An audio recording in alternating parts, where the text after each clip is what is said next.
नमस्कार दोस्तों, आज की कहानी में आप सुनिए कि कैसे श्री कृष्ण ने सत्यभामा का अहंकार मिटाया।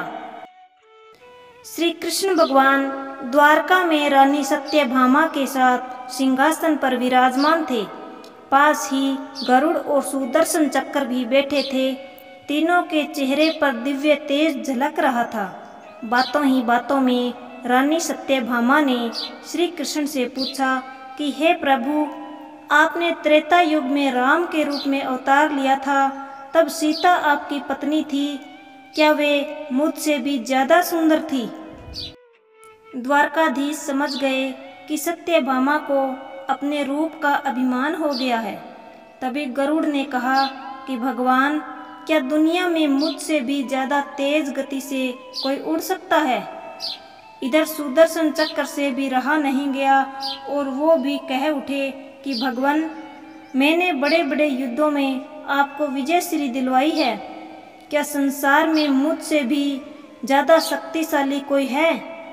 भगवान मन ही मन मुस्कुरा रहे थे। वे जान रहे थे कि उनके इन तीनों भक्तों को अहंकार हो गया है और इनका अहंकार नष्ट करने का वक्त आ गया है। ऐसा सोचकर उन्होंने गरुड़ से कहा कि हे गरुड़, तुम हनुमान के पास जाओ और कहना कि भगवान राम माता सीता के साथ उनकी प्रतीक्षा कर रहे हैं। गरुड़ भगवान की आज्ञा लेकर हनुमान को लाने चले गए। इधर श्री कृष्ण ने सत्यभामा से कहा कि देवी, आप सीता के रूप में तैयार हो जाएं, और स्वयं द्वारकाधीश ने राम का रूप धारण कर लिया। मधुसूदन ने सुदर्शन चक्र को आज्ञा देते हुए कहा कि तुम महल के द्वार पर पहरा दो और ध्यान रहे कि मेरी आज्ञा के बिना महल में कोई प्रवेश ना करे। भगवान की आज्ञा पाकर चक्र महल के प्रवेश द्वार पर तैनात हो गए। गरुड़ ने हनुमान के पास पहुंचकर कहा कि हे वानर श्रेष्ठ, भगवान राम माता सीता के साथ द्वारका में आपसे मिलने के लिए प्रतीक्षा कर रहे हैं। आप मेरे साथ चलें, मैं आपको अपनी पीठ पर बैठाकर शीघ्र ही वहां ले जाऊंगा। हनुमान ने विनय पूर्वक गरुड़ से कहा, आप चलिए, मैं आता हूँ। गरुड़ ने सोचा, पता नहीं ये बूढ़ा वानर कब पहुँचेगा। खैर, मैं भगवान के पास चलता हूँ। ये सोचकर गरुड़ शीघ्रता से द्वारका की ओर उड़े।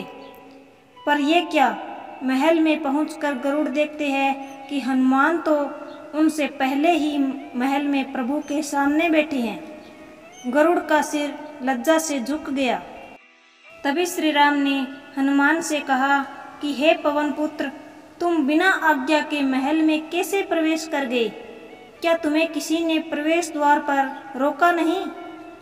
हनुमान ने कहा कि हे प्रभु, आपसे मिलने से मुझे इस चक्र ने रोका था, इसलिए इसे मुंह में रखकर मैं आपसे मिलने आ गया।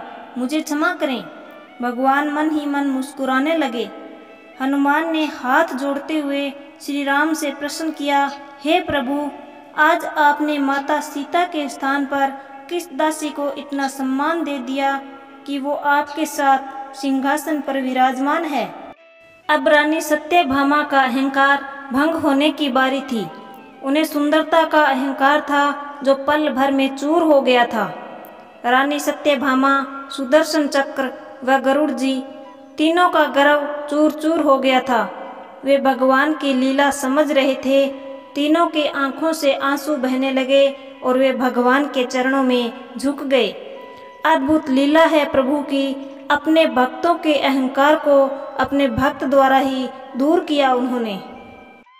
इस कहानी से हमें ये सीख मिलती है कि जीवन में कभी भी किसी भी चीज़ का अहंकार नहीं करना चाहिए। जरूरी नहीं है कि जो चीज़ आज आपके पास है वो कल भी रहेगी।